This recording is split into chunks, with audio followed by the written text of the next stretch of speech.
인생을 살아가다 보면 우리는 종종 어려운 고비에 맞닥뜨리게 됩니다. 인생이 평탄하게만 펼쳐진다면 얼마나 좋겠습니까마는 우리의 인생은 그렇게 펼쳐지지 않아요. 우리에게는 신장로만 있는 것이 아니라 때로 우리는 높은 산과 깊은 계곡을 지나가야 합니다. 우리 앞에 다가오는 인생의 고비는 여러 가지 모양으로 나타나는데 가정의 불화 또는 사업의 실패, 실직, 사랑하는 이와의 이별, 여러 가지 모양으로 찾아와요. 그 가운데 어떤 사람들은 안타깝게도 인생의 고비를 넘지 못하고 불썩 주저앉아 버립니다. 그 고비만 넘으면 하나님이 주시는 많은 축복들이 기다리고 있는데 그 고비 앞에서 그만 주저앉아 버리는 거예요. 참 안타까운 일이죠.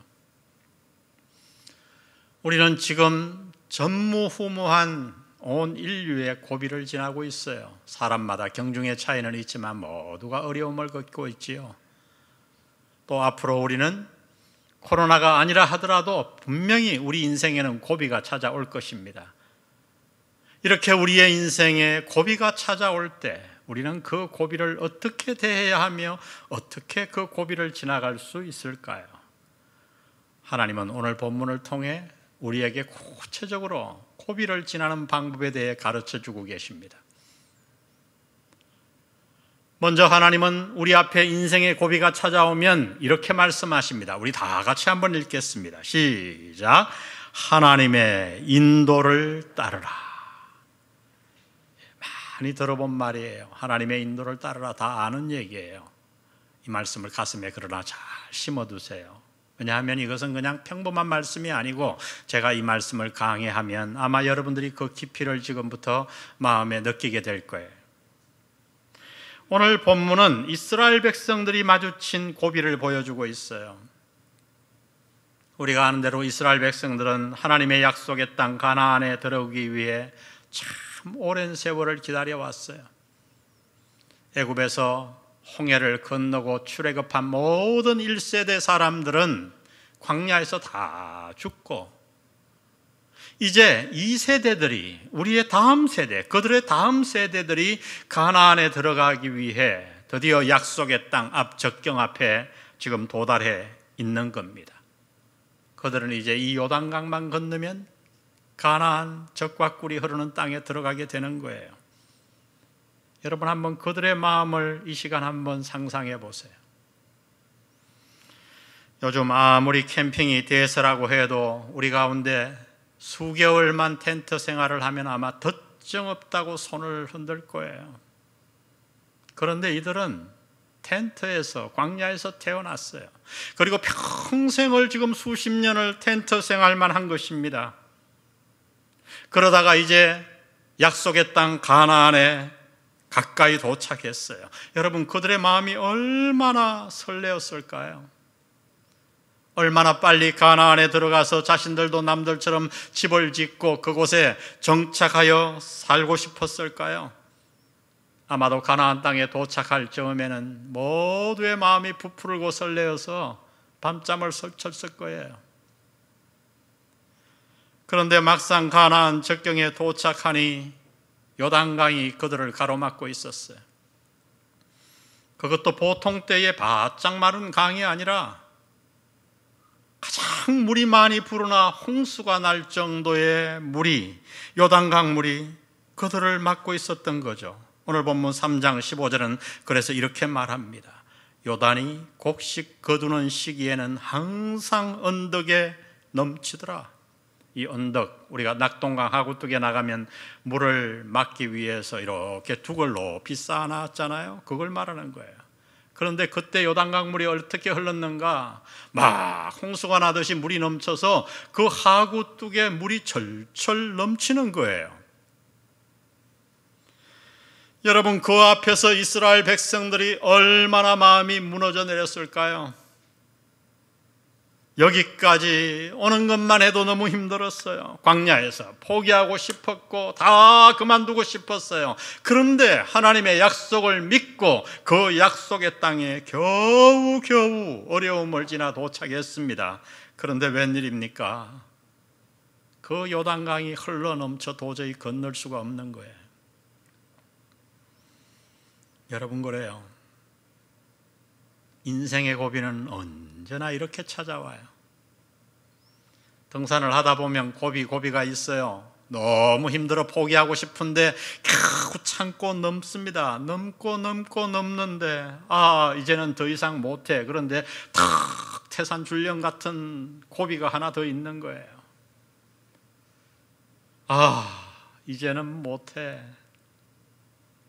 난 못 가. 그만두고 싶어. 여러분, 이것이 이스라엘 백성들의 심정이었어요. 그들의 심정을 이해하겠습니까? 이렇게 넘치는 요단강 물 앞에서 마음을 잃은 채로 풀썩 주저앉아 있는 이스라엘 백성들에게 하나님이 찾아오셔서 그들에게 인생의 고비를 넘는 방법을 가르쳐 주시는 겁니다. 지금 그 방법이 3절에 이렇게 나와 있어요. 백성에게 명령하여 이르되 너희는 레위 사람 제사장들이 너희 하나님 여호와의 언약궤 매는 것을 보거든 너희가 있는 곳을 떠나 그 뒤를 뭐하라? 따르라. 넘치는 요단강 물 앞에 너무 낙심하여 주저앉아 있는 이스라엘 백성들에게 주신 하나님의 명령은 너무 간단한 거였어요. 제사장들이 언약궤를 메고 앞에 나아갈 테니 너희는 그 언약궤의 뒤를 따르라. 여러분, 일반적인 상식으로는 이해할 수 없는 명령이에요.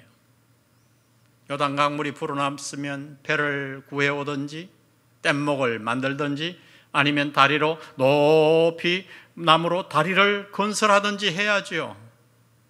제사장들 뒤를 따르라니요. 우리가 아는 대로 언약궤에는 모세가 시내산에서 받은 10계명의 돌판과 이스라엘 백성들이 광야에서 먹었던 만나와 아론의 쌍난 지팡이가 들어있었어요. 이 언약궤는 무엇을 상징했는가? 하나님의 임재를 상징한 것이죠. 우리가 기억해야 할 것은 언약궤 자체가 중요한 게 아니라 그 언약궤가 상징하고 있는 하나님의 임재예요. 이것을 왜 우리가 잘 기억해야 하면 우리 마음에는 늘 우상을 따르기를 좋아하는 마음이 있기 때문이에요. 저도 그렇고 여러분도 그래요. 왜냐하면 하나님은 눈에 보이지 않잖아요. 그래서 우리는 눈에 보이는 무엇인가를 붙잡고 따라가기를 원해요. 아마도 이것이 하나님께서 언약궤를 이 땅에 남겨놓지 않은 이유 같아요. 지금도 언약궤를 발견하기 위해 고고학자들이 난리예요. 노아 방주를 발견하기 위해 어디에서 발견했다. 지금도 돈을 그렇게 써가면서 그걸 발견하려고 그래요. 근데 제 생각에 못 발견할 거예요. 왜?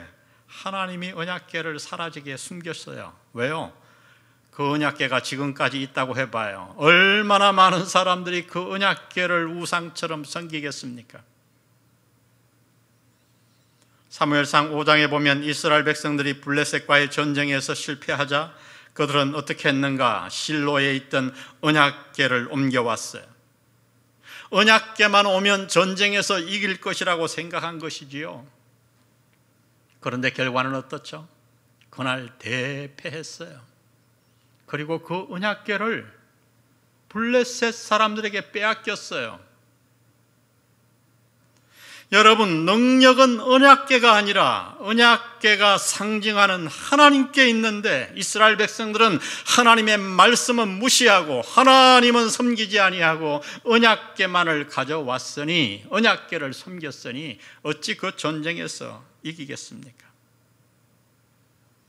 그러므로 여러분, 오늘 이 언약궤를 따르라는 말씀은 무엇인가? 바로 살아계신 하나님의 인도를 따르라는 말씀이에요. 하나님을 따르라는 말씀이에요.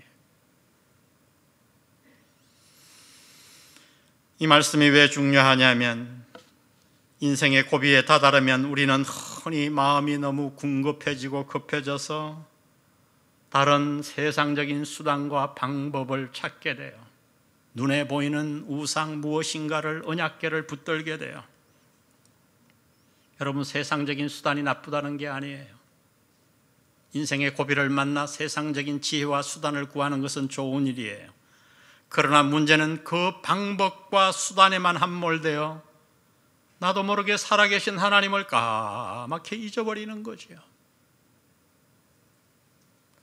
사울이 하나님께 버림받은 이유가 많았지만 그 가운데 하나가 바로 인생의 급한 고비에서 하나님이 아닌 잘못된 것을 붙든 것 때문이었습니다. 사무엘상 28장에 보면 사울이 블레셋과 전쟁을 하는데 신기하게 그날따라 그의 마음에 큰 두려움이 닥쳐왔어요. 이유는 무엇인가? 그동안 늘 자신을 보호해주고 자신이 의지했던 사무엘 선지자가 죽었거든요. 살아계신 하나님을 붙들어야 되는데 사울은 사무엘을 붙든 거지요. 그래서 어떻게 했는가? 신접한 여인, 오늘날로 말하면 무당을 찾아갔어요. 그 무당 보고 하는 말이 사무엘을 불러내라는 거예요. 사무엘을 만나고 싶다는 거지요. 그 결과는 우리가 아는 대로 사울의 멸망이었습니다. 출애굽 이후 모세가 십계명을 받기 위해 40일간 시내산에 올라갔는데 그 40일 동안에 무슨 일이 일어났는지 우리는 잘 압니다. 여러분, 이스라엘 백성은 마땅히 누구를 따라야 돼요? 눈에 보이지 않지만 하나님을 따라야만 했어요. 모세가 아니지요. 그런데 그 모세가 40일 동안 없다고 그들은 어떻게 했는가? 눈에 보이는 금송아지를 만들었어요. 이스라엘 백성들이 광야에서 멸망한 이유 중에 하나예요. 여러분, 우리도 똑같습니다. 우리도 조심하지 않으면 하나님을 섬긴다고 말은 하지만 하나님이 아니라 다른 것을 붙잡는 경우가 얼마나 많은지 몰라요. 여러분, 그 가운데 가장 심한 우상이 사람이에요. 특히 목회자예요. 대형교회 목회자, 신령하다 여러분, 매우 조심해야 돼요. 우리는 이 자리에 언약궤도 아니요, 사람도 아니요, 눈에 보이지 않지만 살아계신 하나님을 붙들기 위해 이 자리에 모인 줄 믿습니다. 하나님은 이것을 아셨기에 오늘 인생의 고비에 맞닥뜨린 이스라엘 백성들에게 언약궤가 상징하는 살아계신 하나님의 인도를 따르라고 권면하고 있는 것입니다. 여러분, 그래요. 여러분 인생의 고비가 찾아오거든 기억하십시오.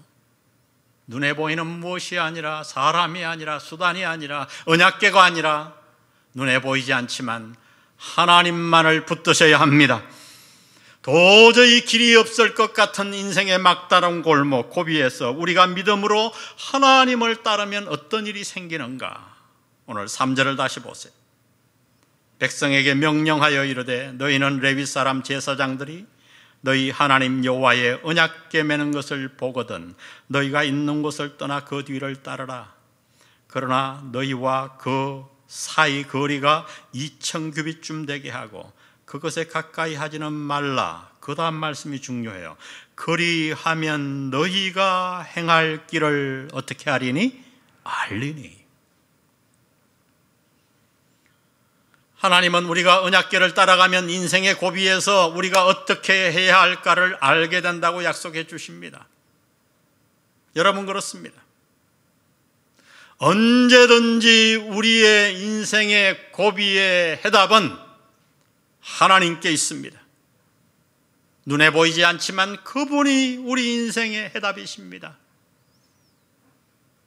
그러므로 여러분, 인생의 고비 가운데 있으면 다른 것 다, 주변의 것, 언약궤, 사람 다 물리치고 살아계신 하나님의 인도를 받으세요. 그러면 하나님, 오늘날 하나님은 어떻게 우리를 인도하시는가? 구약시대에는 음성으로 하시고 구름으로 하시고 많은 것들로 하셨지만 오늘날 하나님은 어떻게 우리를 인도하시는가? 너무나 명백하게 하나님의 말씀으로 우리를 인도하십니다. 이것이 우리가 말씀을 가까이 해야 될 이유예요. 우리 다 같이 시편 119편 105절을 다 같이 읽습니다. 시작. 주의 말씀은 내 발의 등이요 내 길의 빛이니이다. 이 고백을 할 수 있는 자는 복된 자예요. 우리가 열심히 말씀을 읽고 묵상하고 듣고 그것을 마음에 담으면 인생의 고비 앞에 어떤 일이 생기는가? 그 말씀을 통해 하나님이 우리를 인도하세요. 여러분, 깜깜한 밤 시골길을 간다고 생각해 보세요. 등불이 없으면 어떻게 가겠어요? 그러나 주위가 아무리 깜깜해도, 아니 오히려 깜깜하면 깜깜할수록 어떤 일이 생기죠? 작은 플래시, 핸드폰 빛, 불빛 하나로도 우리는 길을 갈 수 있잖아요. 그래요.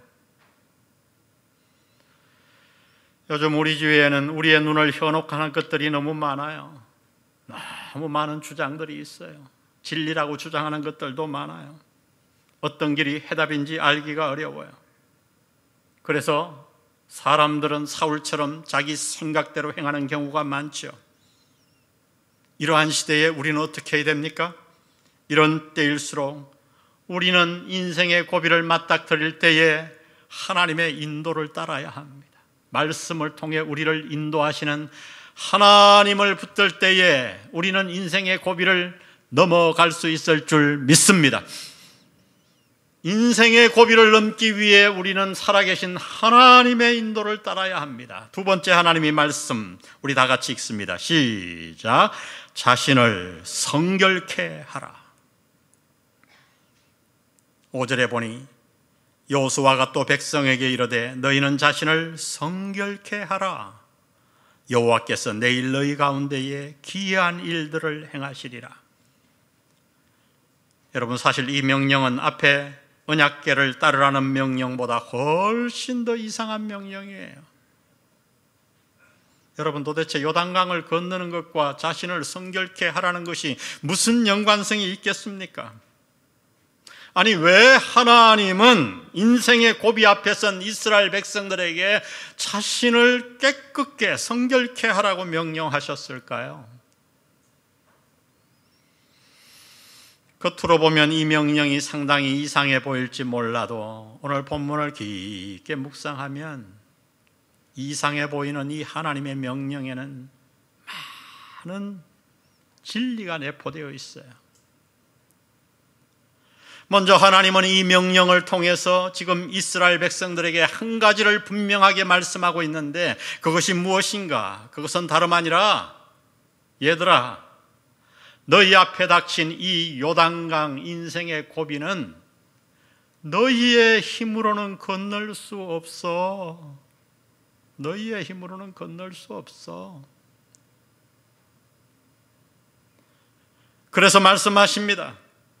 너희는 너희의 힘으로 해결할 수 없는 일을 해결하려고 애쓰지 말고 이제 너희가 해야 할 일을 하거라. 그러면 내가 나의 일을 하마. 하나님의 하실 일이 뭐죠? 5절을 다시 보세요. 여호수아가 또 백성에게 이르되 너희는 자신을 성결케 하라. 여호와께서 내일 너희 가운데에 기이한 일들을 행하시리라. 이 기이한 일들이 뭐예요? 그렇게 넘치던 요단강이 멈추어 서는 거예요. 여러분, 이보다 더 기이한 일이 어디에 있어요? 이것은 하나님만이 하실 수 있는 일이에요. 그러면 여러분, 우리가 해야 할 일은 무엇인가요? 하나님은 말씀합니다. 그 요단강의 고비 앞에 우리가 해야 할 일은 우리 자신을 성결케 하는 것이라고요. 여러분, 바로 이 부분에서 우리는 인생의 고비 앞에서 너무나 자주 실패해요. 인생의 고비가 다가오면 우리는 흔히 어떻게 하는가? 내가 해야 할 마땅한 내가 해야 할 일은 하지 않고 내가 할 수 없는 하나님만이 하실 수 있는 일을 해결하라고 막 애를 쓰는 거예요. 여러분, 인생의 비극은 이렇게 하나님의 역할과 나의 역할을 바꿀 때에 시작됩니다. 잘 묵상해 보세요. 과거의 고비를 묵상해 보세요. 저도 많은 이런 실수를 했어요. 하나님은 하나님만이 하실 수 있는 일을 우리 보고 해결하라고 말씀한 적이 없었어요. 그러므로 여러분, 인생의 고비가 찾아오면, 지금 고비 가운데 있으면 여러분, 하나님이 하실 수 있는 일을 하려고 애쓰지 말고 여러분이 할 수 있는 일, 아니 해야 될 일에 집중하시기 바랍니다. 여러분 한번 질문해 보세요. 본문을 묵상하며. 저는 설교하면서 많은 질문을 했어요. 지난 주일날 한 주간 동안. 왜 하나님은 하필 요단강이 넘치는 시기에 이스라엘 백성들을 그곳으로 인도하셨을까요? 요단강 물이 바짝 말라 있는 때에 인도하셨으면 그냥 건너갈 텐데, 그것도 인도하신 후에 오늘 본문을 보면 요단강가에서 이스라엘 백성들로 하여금 사흘간을 머물게 하셨어요. 성경에 사흘은 많은 의미가 있거든요. 아브라함이 이삭을 바치기 위해 사흘길을 걸어갔잖아요. 여러분, 큰 강물이 막 홍수가 한 톤물이 쏟아지는 강가에 나가 본 적이 있는지 모르겠어요. 저는 있어요. 제가 고등학교에서 다닐 때 서울에서 고등학교를 다니는데 홍수가 왔대요. 한강이 막 넘치기 직전이라고 그래서 제가 호기심이 많잖아요. 막 버스를 타고 또 기어이 한강으로 갔어요. 와, 다리가 막 무너질 것 같다, 잠길 것 같다. 그때 한강 다리 딱 2개밖에 없었어요. 제1한강교, 제2한강교. 그때 땅 사놨으면 부자 됐는데 강남은 논밭이었거든요. 근데 거기 서 가보니까 막 돼지도 떠내려가고 소도 떠내려가고 호박도 떠내려가고, 근데 뭐가 떠내려오는가? 지붕이 떠내려오는데요. 그 위에 사람 2명이 막 살려달라고 그러고 있는 거예요. 근데 그때 뭐 헬기도 잘 없고 이러니 모두가 안타까워. 여러분, 그것만 보는데도 참 두려움이 있었어요. 하나님은 왜 그런 요단강이 넘칠 때에 이스라엘 백성들을 그곳으로 하필이면 인도하셨을까요? 그리고 사흘을 그 물소리를 들어가며 그 황토물을 보며 거기에 묵으라고 하셨을까요? 여러분, 그 이유는 이스라엘 백성들로 하여금 자신을 돌아보게 하기 위함이었어요. 여러분, 그래요. 신기하게 인생의 막다른 골목 고비 앞에 서면 그동안 보이지 않던 많은 것들이 보여요. 우리의 영혼과 마음이 막 예민해지죠. 하나님은 그것을 아시고 이스라엘 백성들로 하여금 자신을 돌아보게 하기 위해 물이 넘치는 그 시기에 요단강가로 그들을 인도하신 거예요. 그곳에서 자신을 돌보라고. 오늘 우리도 똑같아요. 성 프란시스는 한때 극심한 질병으로 인생의 고비에 봉착했던 적이 있었습니다. 꽤 오랫동안 투병을 했는데요.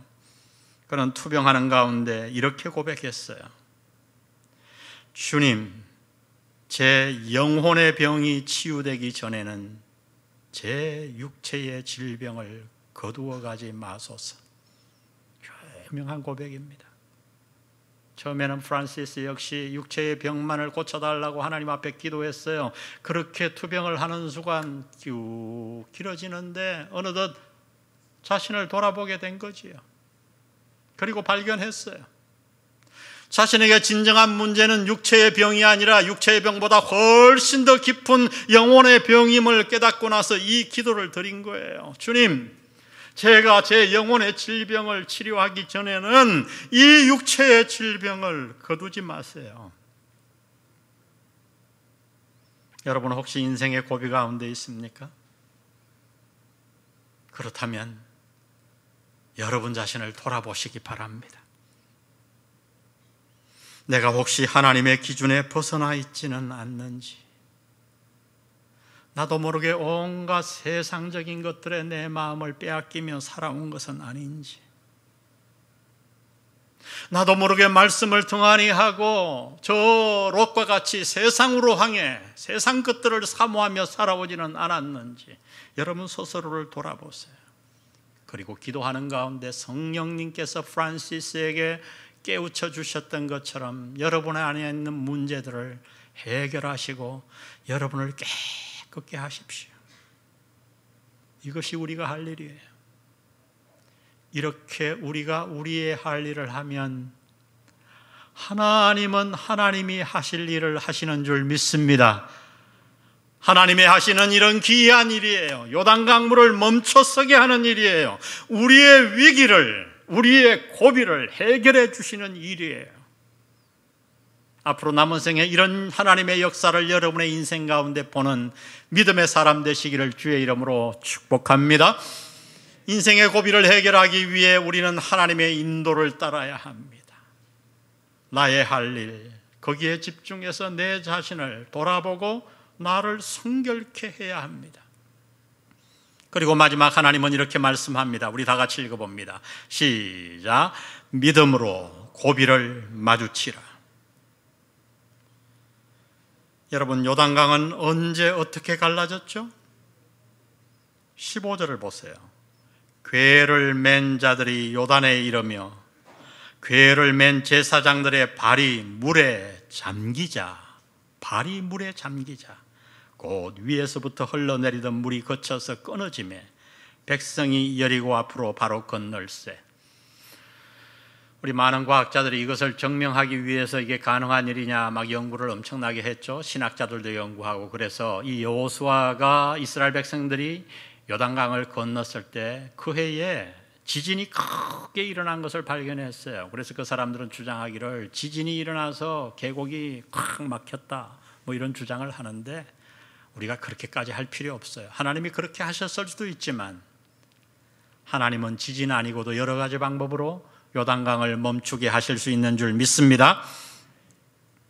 그런데 여러분, 그 철철 넘쳐 흘러가는 요단강물에 발을 담그는 것이 과연 쉬운 일이었을까요? 보기만 해도 두려운데요. 여러분의 일로 생각해 보세요. 그런데 요단강은 언제 멈추었는가? 바로 제사장들이 믿음으로 하나님의 말씀을 붙들고 순종하여 그들의 발을 요단강 물에 디뎠을 때. 조격하려고 한 것도 아니에요. 궤를 무거운 걸 맸으니 요단강 물에 가면 그냥 철퍽 들어가는 거예요. 들어가는 순간 요단강 물이 멎었습니다. 여러분, 인생의 고비는 언제 어떻게 해결되는가?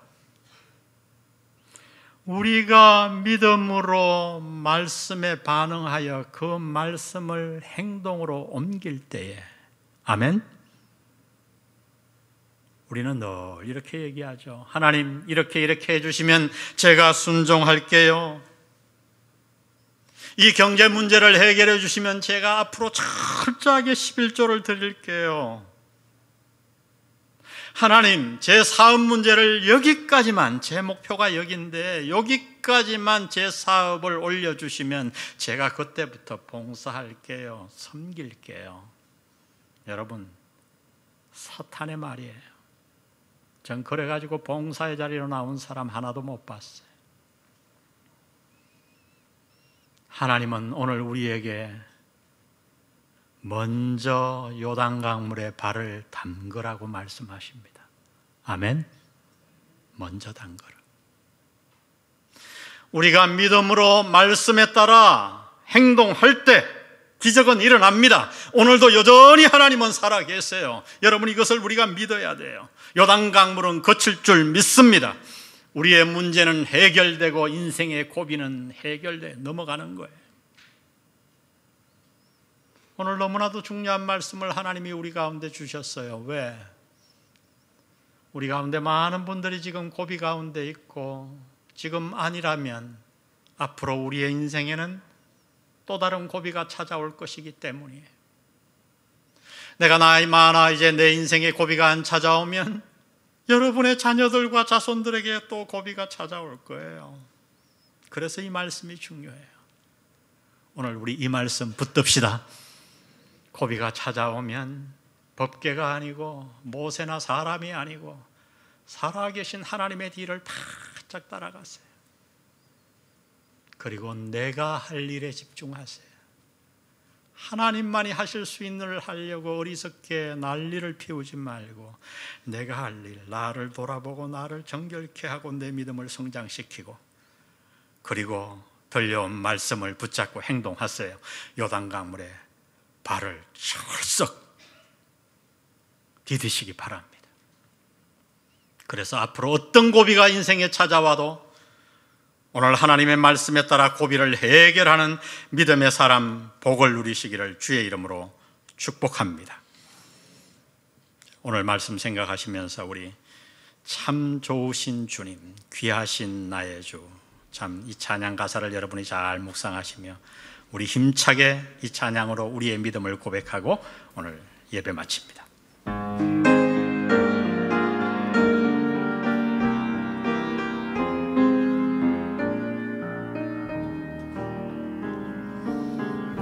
참 좋으신 주님, 귀하신 나의 주, 늘 가까이 계시니 나 두려움 없네. 내 영이 고날 때, 내 맘 낙심될 때, 내 품에 안기라 주님 말씀하셨네.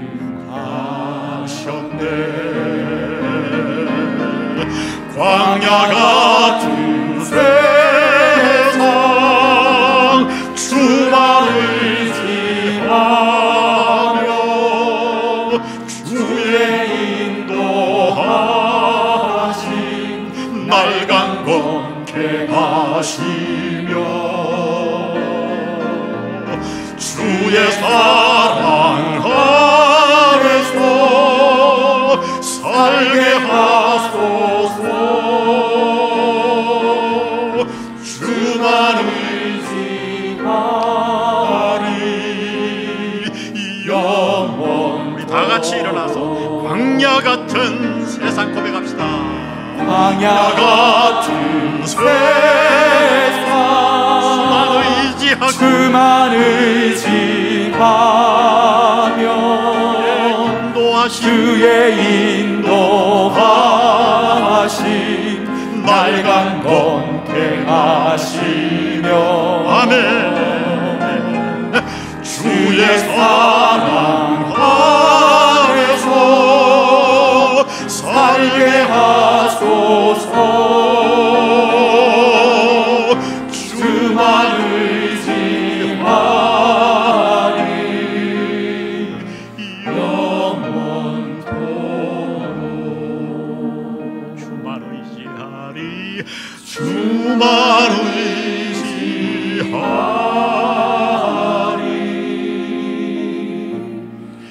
영원토록.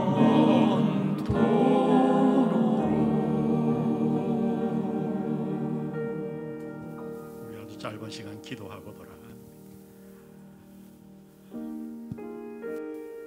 혹시 여러분의 인생의 고비 앞에서 넘치는 요단강물에 발을 디디라고 말씀하시는 주님의 말씀에 순종치 못하고 주저하고 망설이는 분이 이 자리에 계신가요? 오늘 주의 말씀을 들으십시오. 인생의 고비 앞에 벗개를 찾아다니며 모세를 찾아다니며 살아계신 하나님을 보지 못하는 어리석음에서 주님 나를 돌이켜주세요. 주님, 이 고비 앞에 내가 할 일이 무엇입니까? 가르쳐 주옵소서. 우리 하나님 앞에 기도하고 돌아갑니다. 기도합시다. 하나님 아버지, 오늘 이 말씀 우리가 붙들고 돌아갑니다. 아버지 하나님, 이스라엘 백성들이 넘쳐나는 요단강물 가운데 아버지 하나님 너무 마음이 낙심해 있을 때 찾아오셔서 들려주신 이 음성이 우리를 향한, 나를 향한 말씀임을 기억합니다. 하나님 아버지, 오늘 살아계신 주의 음성을 들었사오니 이 말씀에 따라 인생의 고비 앞에 살아계신 하나님을 따라가는 우리 모두가 되게 하시고, 내가 해야 할 일에 집중하여 나 자신을 정결케 하시고, 아버지 하나님, 용기를 내어 하나님의 말씀에 순종하여 요단강 물에 발을 담그는 믿음의 사람 우리 모두가 되게 하나님이 도와주옵소서. 성부, 성자, 성령의 은혜가 오늘 말씀 듣고 인생의 고비 앞에, 아니 다가올 고비 앞에 이 말씀을 기억하며 믿음으로 반응하기로 결단하는 영한 성도들 머리 위에 지금부터 영원히 함께 하시기를 예수님의 이름으로 축원합니다. 아멘.